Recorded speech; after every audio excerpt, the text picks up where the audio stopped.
नमस्कार। इस जल प्रलय में शीर्षक पाठ में लेखक ने बाढ़ का वर्णन किया है। लेखक बिहार की राजधानी पटना में रहता है। उसका गांव ऐसे क्षेत्र में है जहां हर वर्ष पश्चिम, पूर्व और दक्षिण की कोसी, पनार, महानंदा और गंगा की बाढ़ से पीड़ित लोग शरण लेते हैं।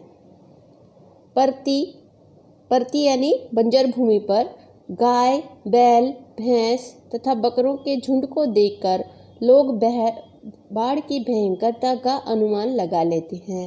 लेखक को तैरना नहीं आता। वह बाढ़ पर कई लेख लिख चुका है। लेखक ने विभिन्न वर्षों में आई बाढ़ों का वर्णन करते हुए बताया कि सन 1967 में भयंकर बाढ़ आई। तब उसका पानी राजेंद्र नगर, कंकड़बाग तथा अन्य निचले हिस्सों में भर गया था। तब लोगों ने आवश्यक सामग्री एकत्रित कर ली थी तथा बाढ़ की प्रतीक्षा करने लगे थे।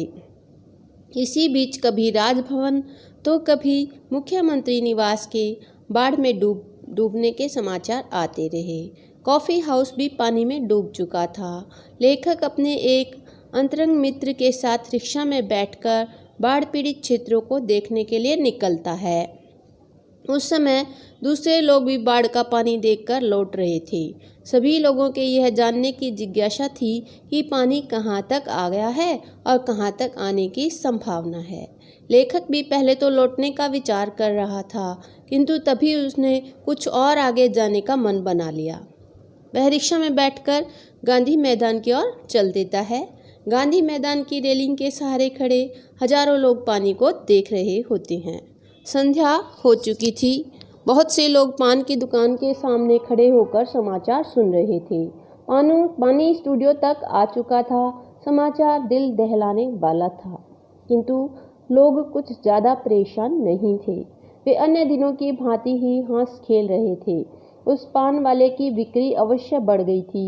कोई भी व्यक्ति बाढ़ से भयभीत दिखाई नहीं दे रहा था। हमारे ही चेहरे दुखी लग रहे थे। कुछ लोग कह रहे थे कि एक बार पटना भी पूरी तरह से डूब जाए तो सारे पाप धुल जाएंगे। वे ताश खेलने के लिए बैठना चाहते थे। तभी उनके मन में विचार आया कि इनकम टैक्स वालों को इसी समय छापा मारना चाहिए। उन्हें बहुत सा माल एक ही स्थान पर मिल जाएगा।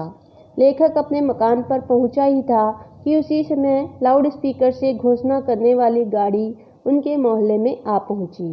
वह घोषणा कर रही थी, भाइयों, ऐसी संभावना है कि बाढ़ का पानी रात के 12 बजे तक लोहानीपुर, कंकड़बाग और राजेंद्र नगर में घुस सकता है, अतः आप लोग सावधान रहें। लेखक घर में गैस की स्थिति का पता लगाता है। वह फिर सोने की कोशिश करता है पर नींद नहीं आती है और वह उठ जाता है। कुछ लिखना चाहता है तो उसके मन में अनेक पुरानी यादें आने लगती हैं। लेखक याद करता हुआ लिखता है कि 1947 में मनिहारी में बाढ़ आई थी। लेखक गुरुजी के साथ बाढ़ से पीड़ित लोगों की सहायता के लिए उस क्षेत्र में गया था। उनकी हिदायत थी कि हर नाव पर दवा, माचिस और केरोसिन तेल अवश्य रहना चाहिए। इसी प्रकार सन 1949 में लेखक महानंदा की बाढ़ से घिरे वापसी थाना के एक गांव में लोगों की सहायता के लिए पहुंचा। वे नाव पर चढ़ाकर बीमारी को कैंप तक ले जाना चाहते थे।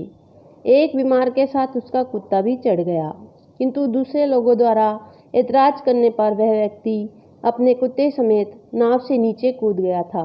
लेखक सहायता के लिए कुछ और आगे गया तो पता चला कि वहाँ कई लोग कई दिनों से मछली व चूहों को झुलसाकर खा रहे हैं। जब ये लोग एक टोले के पास पहुँचे तो पता चला कि ऊंची सी जगह पर मंच बनाकर बलवाही लोग नाटक कर रहे हैं। लाल साड़ी पहने काला कलूटा नटुआ दुल्हन के हाव भाव दिखला रहा था। वहाँ बैठे लोगों के चेहरे पर जरा भी बाढ़ का भय नहीं था।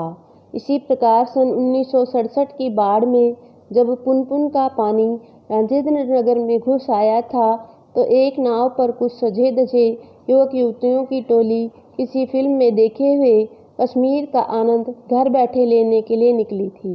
नाव पर चाय बन रही थी। एक युवती अनोखी अदा से नेस्कैफे के पाउडर को मथकर एस्प्रो बना रही थी। दूसरी लड़की रंगीन पत्रिका पढ़ रही थी।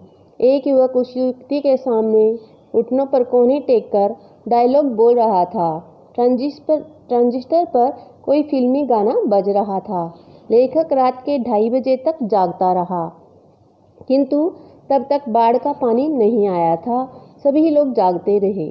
उस समय लेखक के मन में अपने मित्रों के प्रति चिंता हुई कि न जाने किस हाल में होंगे। लेखक को नींद नहीं आ रही थी। वह फिर लिखने बैठ गया, पर इस समय वह क्या लिखे। 5 बजे लेखक फिर आवाज़ सुनता है कि पानी आ रहा है और वह दौड़कर छत पर जाता है। उसने देखा कि चारों ओर लोगों की चीख पुकार सुनाई दे रही थी। पानी की लहरों का नृत्य भी दिखाई दे रहा था। पानी तेज गति से सब कुछ अपने साथ समेटता हुआ आगे बढ़ रहा था। लेखक बाढ़ को तो बचपन से देखता हुआ आ रहा था, किंतु पानी इस तरह आता उसने कभी नहीं देखा था।